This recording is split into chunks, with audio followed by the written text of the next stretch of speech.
স্টেশনটার নাম কাউনকিয়া।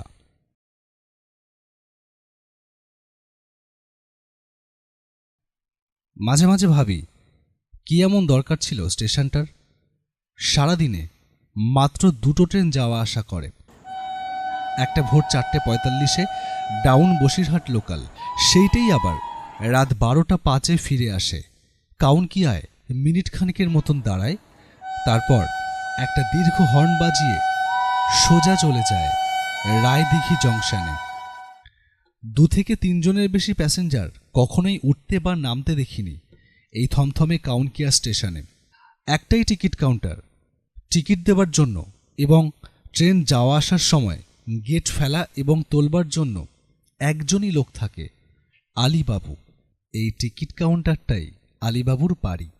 ঘরের মেঝেতে একটা ছোট্ট চৌকি খাট পাতা, একটা ছোট্ট মাটির তোলা উনুনে গরম ভাত, আলু সিদ্ধ, মসুর ডাল আর বেগুন ভাজা। এই হলো আলীবাবুর সারা বছরের খাবার। তবে মাসে 2-1 দিন বাটা বা পোনা মাছের ঝোল রাখতেও দেখেছি। একজন রেলকর্মী সম্বন্ধে এতগুলো কথা বলবার অবশ্যই একটা কারণও আছে।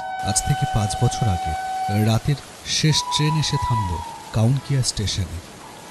বৃষ্টির ঝমঝম শব্দ আর ঝিঝি পোকার কান ফাটা চিৎকার ছাড়া চারিদিকে আর কোনো সারা শব্দ নেই। মিনিট খানেক বিশ্রাম নেবার পর ট্রেনটা বাঁশি বাজাতে বাজাতে চলে গেল স্টেশন ছেড়ে। শুধু একজন ব্যক্তি ছাড়া আর কেউ নামেনি ট্রেনটা থেকে। সেই একজন ব্যক্তি যিনি নেমেছিলেন তিনি হলেন এই কাউনকিয়ার প্রাথমিক বিদ্যালয়ের নবাগত শিক্ষক সত্যজিৎ মজুমদার, অর্থাৎ আমি। যাই হোক, এই মধ্যরাতে, এই বৃষ্টিমুখর মধ্যরাতে আমার গন্তব্যের দিকে এগোবো কিভাবে? যে স্কুলে আমি জয়েন করতে চলেছি ঠিক তার পাশেই আমার একটা ঘর ভাড়াও নেওয়া হয়েছে। সেখানে পৌঁছাতে এখান থেকে, অর্থাৎ এই স্টেশন থেকে হেঁটে যেতে সময় লাগে মাত্র 15 মিনিট। কিন্তু যাবার এখন কোনো উপায় নেই। আচ্ছা, বিপদে পড়ে ভাবছি এখন কি করব। এমন সময় শুনতে পেলাম, বাবু, এই যে বাবু, এইদিকে এইদিকে বাবু, এইদিকে আসুন। এই নির্জনতার মধ্যে হঠাৎ মানুষের কণ্ঠস্বর। আমি চমকে উঠলাম। পাশে তাকিয়ে দেখি খানিক দূরে একটা ছোট্ট চালা ঘর। বুঝে নিলাম এইটাই টিকিট কাউন্টার, আর যে ডাকছে সে নিশ্চয়ই স্টেশন মাস্টার হবে। ভাবলাম যাই হোক, যদি রাত্রিটা টিকিট কাউন্টারে আশ্রয় নেওয়া যায়, কারণ বৃষ্টির কোনো থামবার লক্ষণ নেই। আবার ডাক এলো, কি হলো বাবু, আসুন। আরে কি এত ভাবছেন? বৃষ্টিতে ভিজবেন নাকি সারা রাত? আসুন আসুন আসুন। আর কিছু না ভেবে সেই দিকে পা বাড়ালাম।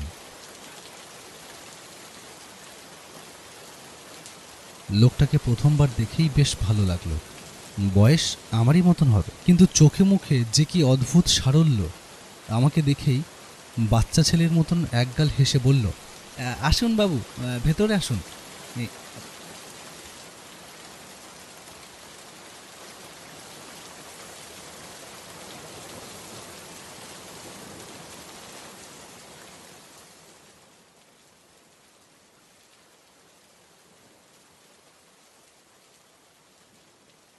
বসুন বাবু। অনেক ধন্যবাদ আপনাকে। এই দুর্যোগের মধ্যে আপনি আমাকে আশ্রয় দিয়ে বড্ড উপকার করেছেন। না হলে এত রাতে খুব বিপদে পড়ে যেতাম। আরে না না, এরকমভাবে বলার দরকার। মানুষজন তো বড় একটা আসে না, সারাদিনে একটাও কথা বলার লোক পাই না। কেউ এলে বরং আমার ভালোই লাগে। তা বাবু, আপনার পরিচয়? আমার নাম সত্যজিৎ বিশ্বাস। আমি কলকাতা থেকে আসছি। এখানে কাউনকিয়া প্রাথমিক বিদ্যালয়ে আমার জয়েনিং হয়েছে। ওমা, সে কি বাবু, কলকাতা শহর ছেড়ে এখানে এই বন জঙ্গলে আপনার কি ভালো লাগবে? কি আর করব বলুন, সরকার যেখানে পাঠাবে। হ্যাঁ, তা তো বটেই। আপনার পরিচয়টা কিন্তু পেলাম না। আমি হলাম আশরাফ আলী। এখানে সবাই আলীবাবু বলে ডাকে। আজ প্রায় 9 বছর এই কাউনকিয়া স্টেশনে চাকরি করছি বাবু। Station master? স্টেশন মাস্টার আর কই এখানে। আমি এই টিকিট কাউন্টারে বসি, আবার গেটও নামাই। সারা দিনে 2জন প্যাসেঞ্জার আসে কিনা সন্দেহ। খাই তাই আর পড়ে পড়ে ঘুমাই।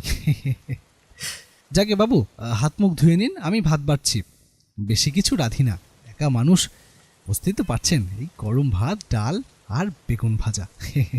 আরে না না, ঠিক আছে। আলী আমার মুখের দিকে কয়েক মুহূর্ত তাকিয়ে থেকে বলল, আমি মুসলমান, সেই জন্যে বুঝি খেতে ইচ্ছে করছে না বাবু? না না, তা ঠিক নয়, খেতে পারি, তবে একটা শর্তে। আমাকে বাবু নয়, সত্যজিৎ বা সত্য বলতে হবে, আর আপনি নয়, তুমি বলতে হবে। সেই প্রথম দিন থেকেই আলীর সাথে একটা অকৃত্রিম বন্ধুত্বের সম্পর্ক তৈরি হয়েছিল। শহুরে জীবনযাপনের থেকে সম্পূর্ণ আলাদা হয়ে কাউনকিয়ায় আমার প্রায় 6 মাস কেটে গেল। প্রথম প্রথম বেশ খারাপ লাগতো। কলকাতার কোলাহল ছেড়ে প্রিয় মানুষগুলোর থেকে এত দূরে এসে এই নির্জন নিস্তব্ধ কাউনকিয়ায় মানিয়ে নিতে পারছিলাম না কিছুতেই। দিনে মাত্র 4 ঘন্টা স্কুল, সেই সময়টাই নিজেকে জীবন্ত মানুষ বলে মনে হতো। স্কুলের বাইরে আর চেনা মানুষ বলতে ছিল শুধুমাত্র আলী। অবশেষে একদিন তো না পেরে সিদ্ধান্ত নিয়েই ফেললাম, এখানকার চাকরি ছেড়ে কলকাতায় পালাবো। আলীকে বিষয়টা বলায় আলী বলেছিল, সত্যজিৎ, তুমি ভুল করছো। প্রথম প্রথম একটু এরকম মনে হয়, কদিন থাকো, দেখবে সব ঠিক হয়ে গেছে। এই কাউনকিয়া মায়ার জগৎ সত্যজিৎ বাবু, দেখবে একদিন এই কাউনকিয়া ছেড়ে তোমার আর কোথাও যেতেই ইচ্ছে করছে না। স্কুল ছুটির পর প্রায় প্রতিদিনই স্টেশনে এসে অনেকক্ষণ সময় আলীর সাথে গল্পগুজব করে কাটাতাম। এই কাউনকিয়ায় এতগুলো বছর একা একা কেটে গেছে আলীর। সেই সব অভিজ্ঞতার কথা তার মুখ থেকে শুনতে আমার বেশ ভালোই লাগতো। একদিন সন্ধেবেলা আলী হঠাৎ বলল, বুঝলে সত্য, পলাশপনির মেলা তো শুরু হচ্ছে কাল থেকে, তা যাবে নাকি একদিন? পলাশপনির মেলার গল্প আলী আমাকে আগে বলেছে।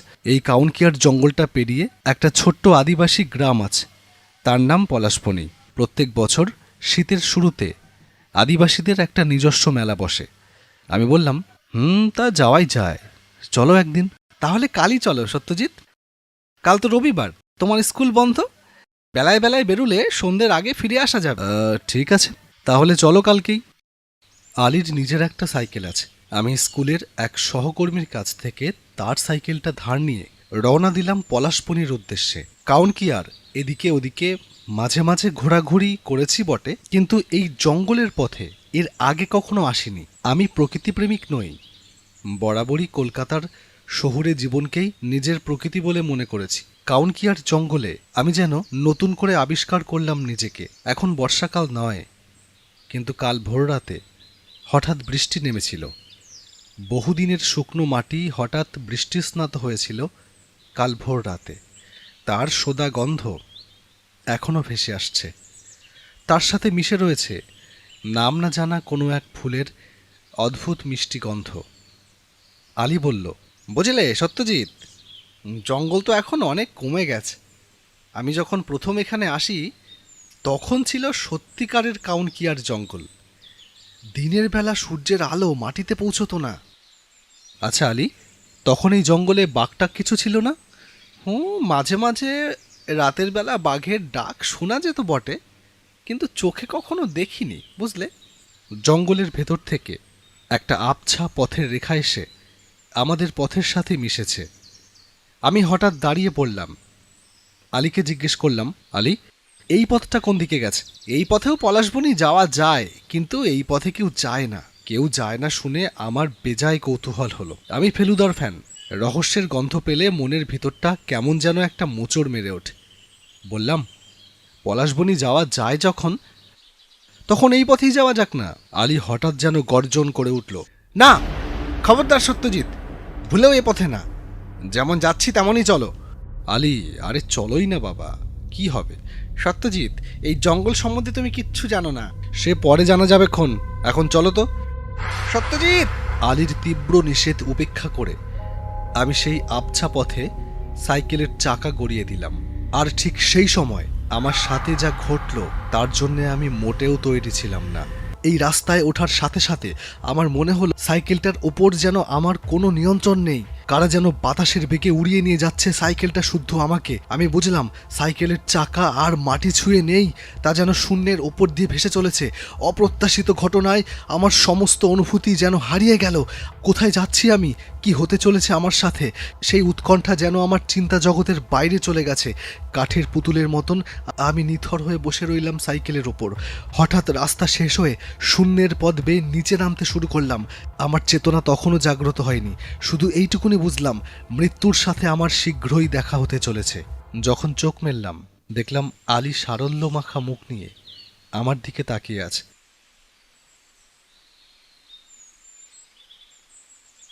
উঠে বসতে গেলাম কিন্তু পারলাম না, সারাটা শরীর জুড়ে বীভৎস ব্যথা। আলী বলল, আরে আরে উঠতে হবে না, তুমি বিশ্রাম নাও, তোমার এখন বিশ্রামের প্রয়োজন। শুয়ে শুয়েই আলীকে জিজ্ঞেস করলাম, আমার কি হয়েছিল আলী? তোমাকে তো কতবার বারণ করলাম সত্যজিৎ, ও পথে যেও না। কি হয়েছিল আমাকে একটু খুলে বলো না আলী। তাহলে তোমাকে খুলেই বলি, শোনো। সে অনেককাল আগের কথা। একদল চোরাচালানকারী কাউনকিয়ার জঙ্গলের দামি দামি গাছ কেটে গোপনে বাইরে চালান করে প্রচুর টাকা কামাতো। ওদের জন্যই তো কাউনকিয়ার জঙ্গলের অনেক গাছ কমে গেছে। যাই হোক, ঘটনাটা সরকারের নজরে পড়ে। সরকার একজন পুলিশ ইন্সপেক্টরকে পাঠায় চোরাচালানকারীদের ধরবার দায়িত্ব দিয়ে। ইন্সপেক্টরের নাম ছিল তন্ময় বসাক। আমি হঠাৎ চেঁচিয়ে উঠে বললাম, হ্যাঁ হ্যাঁ, তন্ময় বসাকের নাম আমিও শুনেছি, ভীষণ খতরনাক ছিলেন উনি। তো সেই বসাকবাবু এখানে আসার 10 দিনের মাথায় 5 জন চোরাচালানকারীর মৃতদেহ পাওয়া গেল জঙ্গলের সীমানায় খাদের নিচে। ইন্সপেক্টর তাদের 5 জনকে গ্রেপ্তার করে জীবন্ত অবস্থায় খাদের থেকে নিচে ফেলে দেয়। মৃত্যুর পর তাদের প্রেতাত্মা ওই খাদে বসবাস করে। আর এই খাদের পথেই যদি কেউ ভুল করে পা বাড়ায়, তাহলে সেই অতৃপ্ত আত্মারা তাকে টেনে নিয়ে যায় খাদের দিকে নিজেদের দল ভারী করার জন্য। তুমি সেই জন্যই আমাকে ওই পথে যেতে বারণ করেছিলে, কিন্তু আমি তো খাদ থেকে গড়িয়ে পড়েছিলাম, বাঁচলাম কি করে? তুমি খাদে পড়নি সত্য, একটা গাছের ডালে আটকেছিলে। আমি অনেক কষ্টে তোমাকে সেখান থেকে তুলে আনি। সারাটা রাত তুমি অজ্ঞান হয়েছিলে, আর তুমি সারা রাত এইভাবে আমার পাশে বসেছিলে। ঠিক কিভাবে জানি না। এই ঘটনার 3 দিনের মাথায় আমার বদলির অর্ডার এলো। কলকাতার হালি শহরে একটা নতুন স্কুলে জয়েন করতে হবে। আমার বাড়ির কাছেই। আমার চলে যাবার দিন স্টেশনে আলী আমাকে জড়িয়ে ধরে বলল, ভালো থেকো বন্ধু, আবার দেখা হবে। বাড়ির কাছেই পোস্টিং হওয়ায় আমার তো আনন্দ হবার কথা ছিল, কিন্তু হলো না। মনের ওপর বিষণ্ণতার কালো মেঘ ছেয়ে রইল। আলীর সাথে কি আর কোনোদিন দেখা হবে? যে নির্জন কাউনকিয়া ছেড়ে চিরকালের মতো চলে যাচ্ছি, সেই কাউনকিয়ার জঙ্গল কি আমার মন থেকে কোনো দিন উপড়ে ফেলতে পারবো?